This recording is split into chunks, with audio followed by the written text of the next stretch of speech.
Hey, welcome back to another episode from Life for Living Well. My name is Richard and I'll be your anchor for today.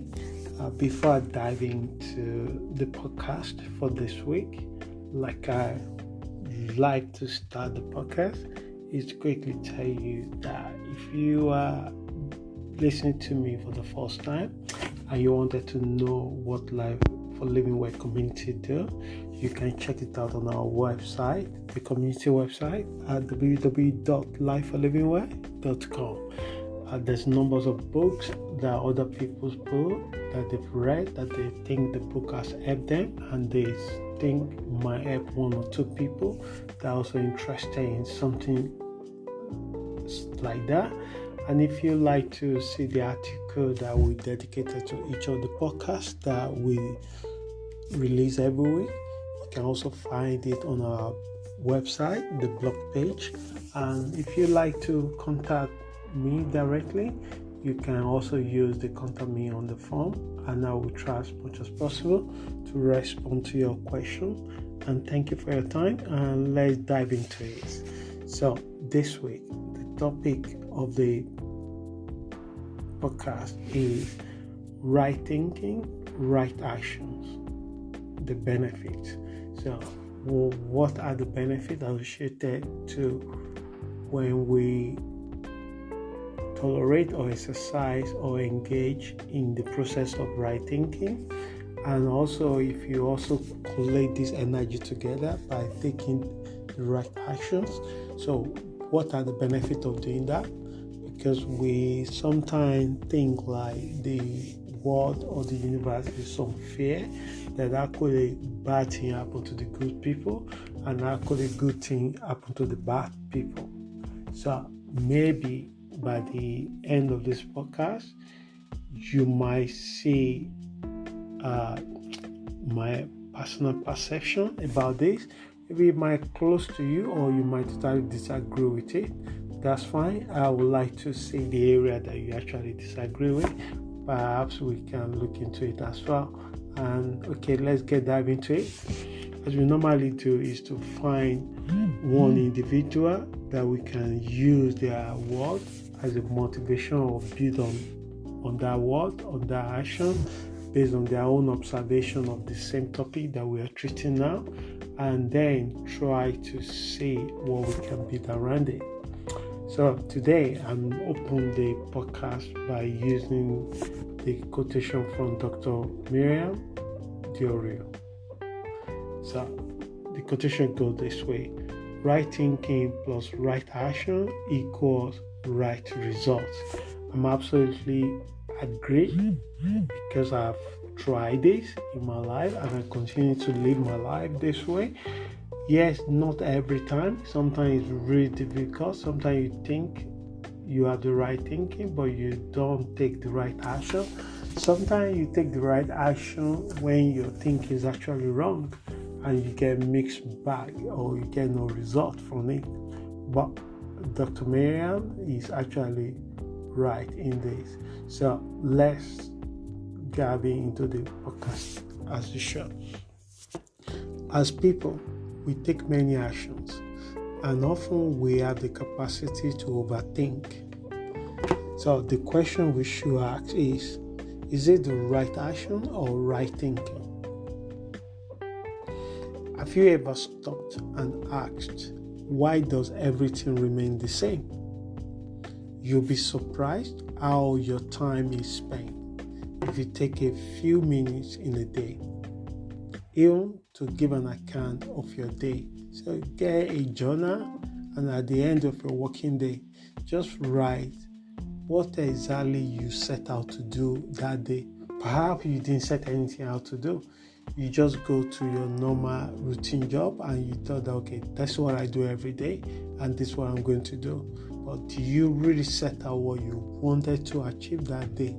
And if you actually set out, or you know in your mind what you want to do that day, at the end of the day, when you sit down and reflect on your action, if it's only 30 minutes you're able to do this, or if it's only 10 minutes, be honest and being accountable for your actions and your product and your result for the day.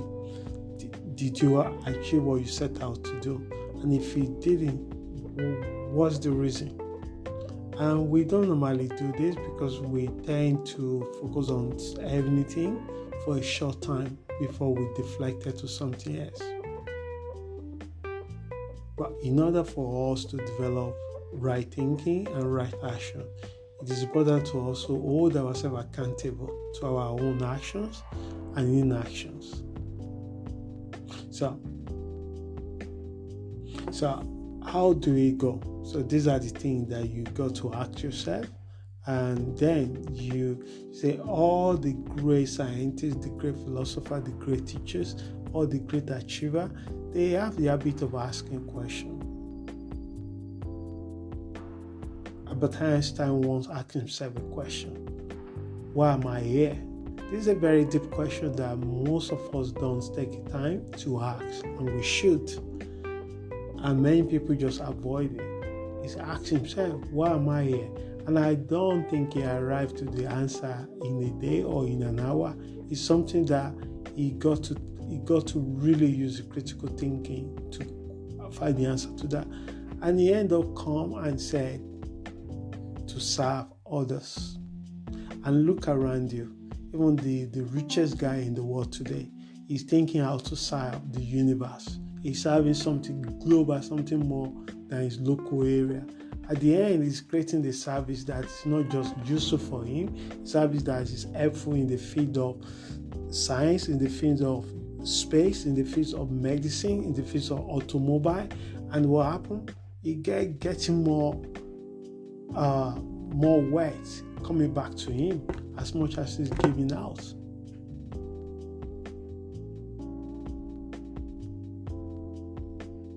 So, person that has never thought, think about cuisine in it. So just imagine if you wake up in the morning and you didn't talk about cuisine or soup or thing that you want to cook that evening or tomorrow, there's no way you will stop in the supermarket and buy ingredient for it. Firstly, you got to think about it. Secondly, you got to take the action.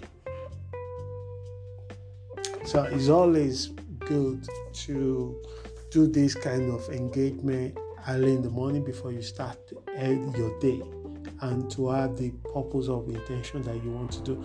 I try to do it in the evening, but it's kind of difficult because in the evening I'm getting a bit tired because of the long day, and then you don't really do it properly the way you want to do it. It just becomes routine. But you really want to do it and reflect on it. When you wake up in the morning, you are fresh and you have the energy to go, and you create a room for yourself to be able to do it.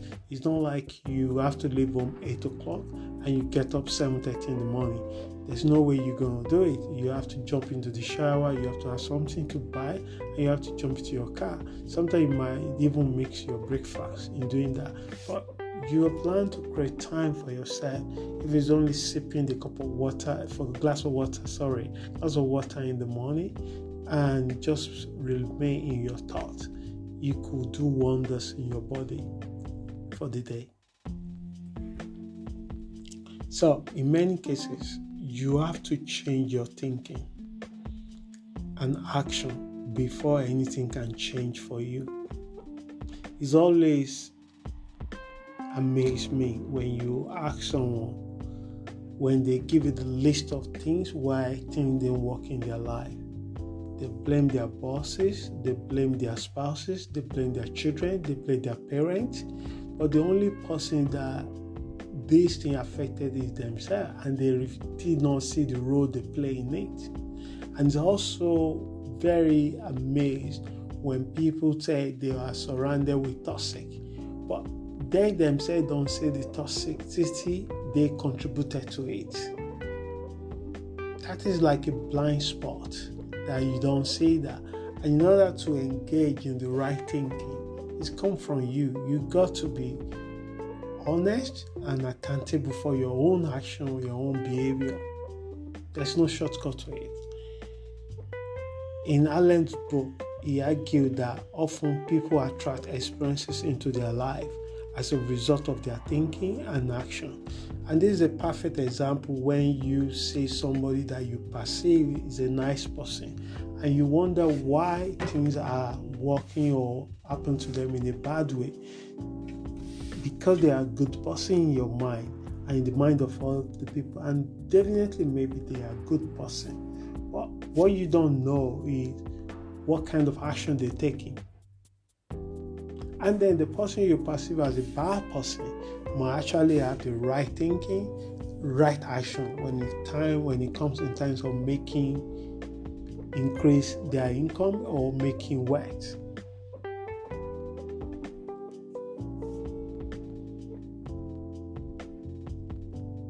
So we cannot always control many things that may come into our life, but our reaction to it all depends on us.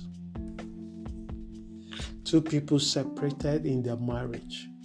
The one is bitterly unhappy for many, many years because firstly, they are attached to the marriage what he gave them status in the community, in the society, in the family, and suddenly they blame their ex for a reason why the marriage is breaking down. And the other person in that marriage is looking to the role they play, and they were not proud about themselves, and they begin to work on themselves, and they took a personality completely funny, and 3 years later they were transformed themselves completely beyond the belief on the person that left them. And the person that left them 3 years later still carry a lot of anger, a lot of resentment, and they become victim by enter one relationship upon another relationship, attracting the similar character that hurt them, not knowing that those people that they attracted sometimes are the people that mirror their actions and thoughts about themselves.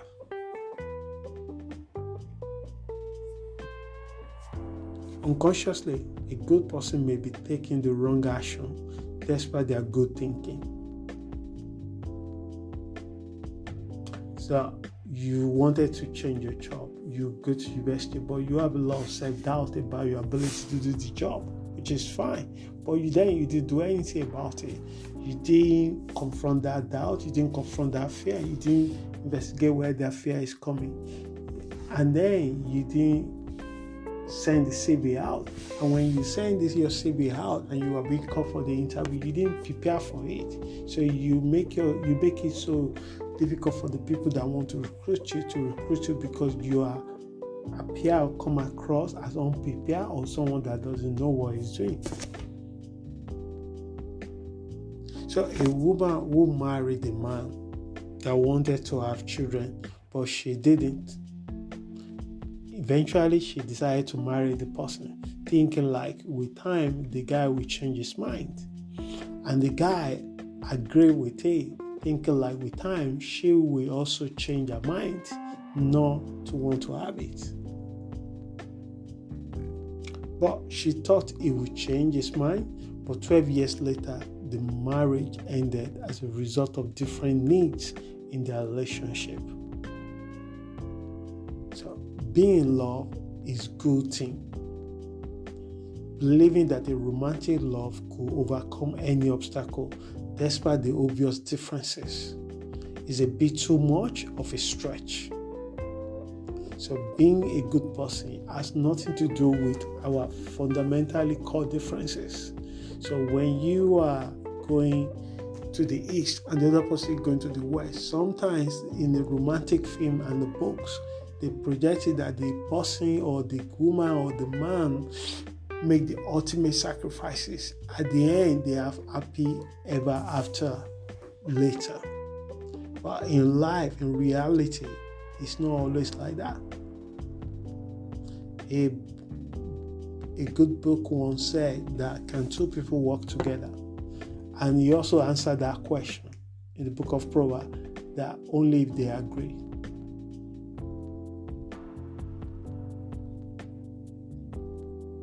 Maybe one in 100 cases, the return is not that great.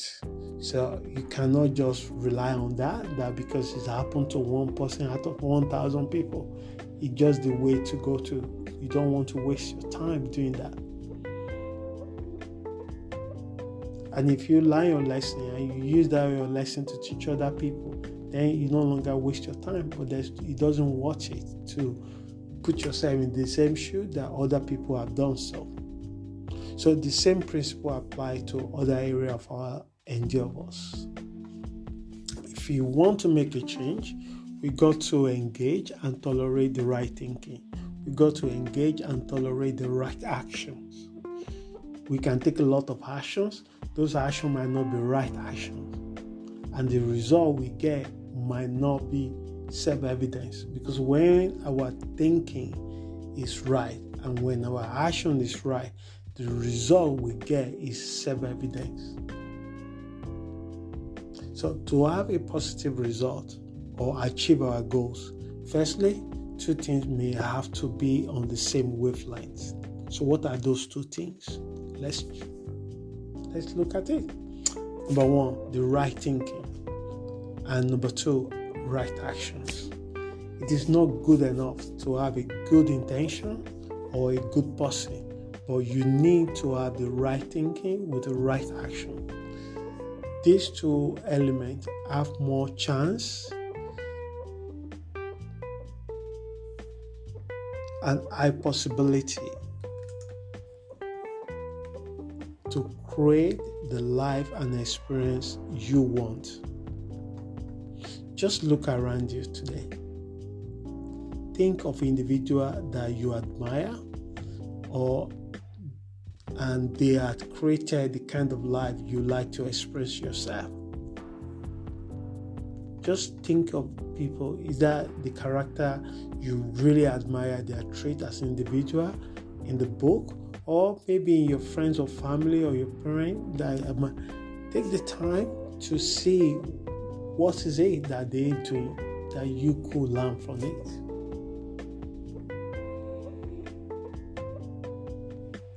So another way of looking at the same prism, a bad person can be rich, even successful in their chosen field, while a good person can remain poor and sick with wrong thinking and wrong action. Whenever a good thinking and right action is in sync, the result is self-evidence. So the question is, what about the benefit that derive from right thinking and right action? So mostly it is self-evidence, the benefit of right thinking and right action, and is enormous. So let's say the few of the benefits that I have in my list. Number one, you have higher chances to manifest all your goals. You can easily manifest many of your goals. I have the habit of set intentions every year, and I'm always ambitious than the previous year. And mostly it's always surprised when I sat down at the end of the year and go through that list. I could not believe sometimes how much I was able to get done or achieve at that particular year beyond my own imagination. And if I didn't set that goals, I'm not quite sure that I will even take any action or motivate myself to make it happen. So manifest many of your goals and dreams with time frame. Number two, advance of your creativity, which is openness to experience, and curiosity will lead you to more opportunities. So, because when you have the right thinking, ideas, thoughts will pop into your mind. You write it down. You begin to strategize, you begin to think how you're going to do it. You begin to be more creative with your resources. You begin to think how you can networking, you can connect, you can team up if you don't have the necessary tools to get it done.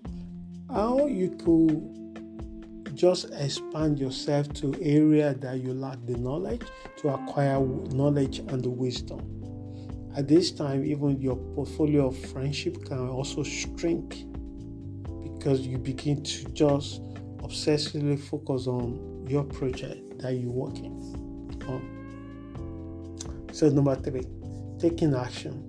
Accountability and responsibility.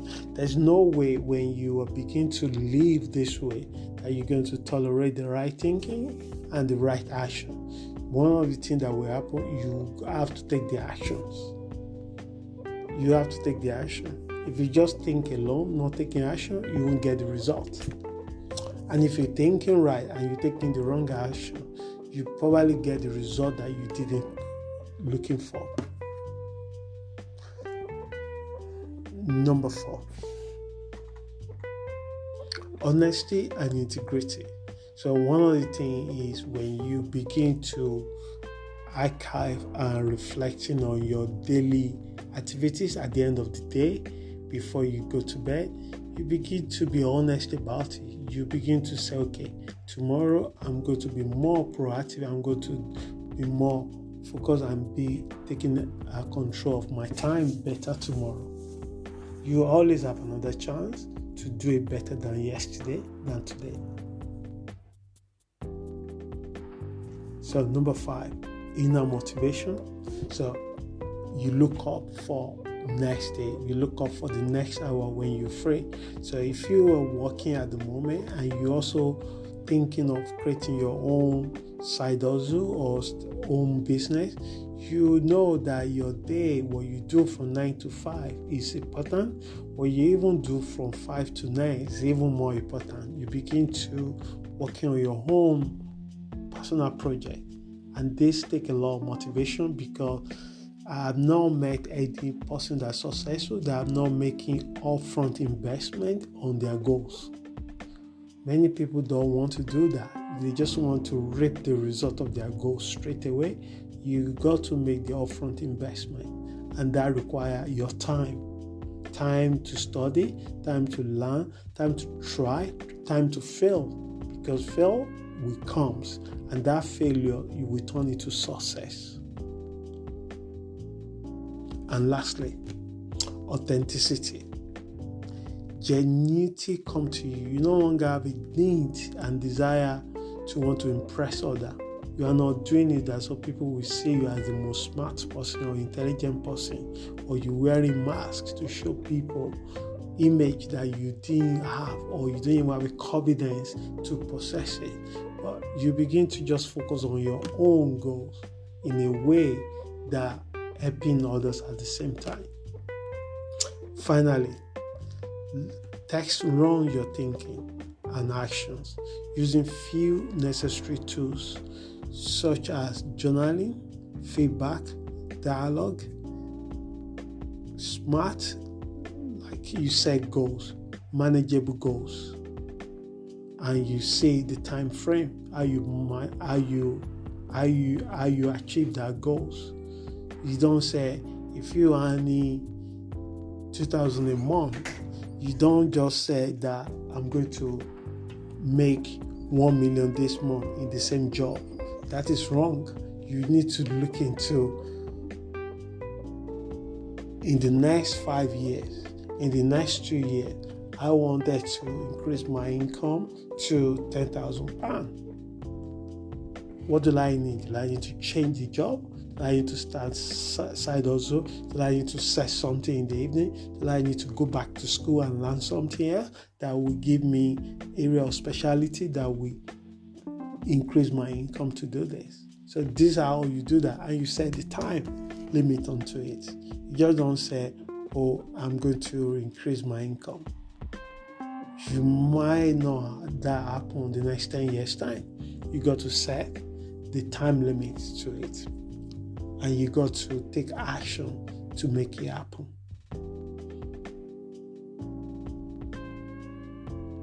So it is important to have the right thinking and right action.